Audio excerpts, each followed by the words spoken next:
Good evening guys. So karon no mag storytelling ta. Storytelling about my life.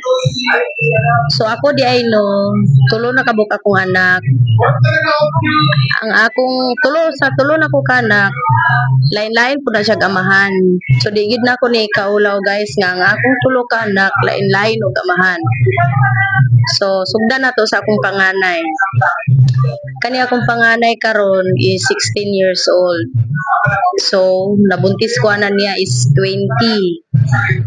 Nagkarelasyon ko no, wala ko kabalo ang tatay niya ang lalaki. Naaday siya asawa, married. So ang babae nasa California. Nag-abroad tapos nagkaanak po dito.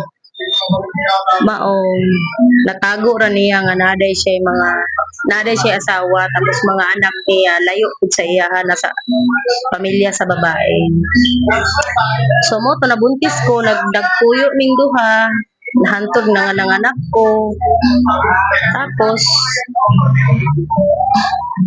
pagka abot sa tulo ka bulan sa akong anak aw unom ka bulan di ay. So diri mi namuyo sa Manila no. Diri mi na diri man siya sa Manila. So pag abot og unom ka bulan sa akong anak, nag-decide ko nga mobakasyon sa amuha sa Mindanao kay taga Mindanao man ko. Pag bakasyon na mo dadto, wala pa isa ka bulan guys, naining kontak na ako. Na nakaburos da pug lain ng tatay sa akong anak. Oh, mo na siya storytelling sa ako ang panganay no. So part 2 na lang ang part 2 ang kuan storytelling na pud sa akong ikaduha. So moro to guys. Good evening.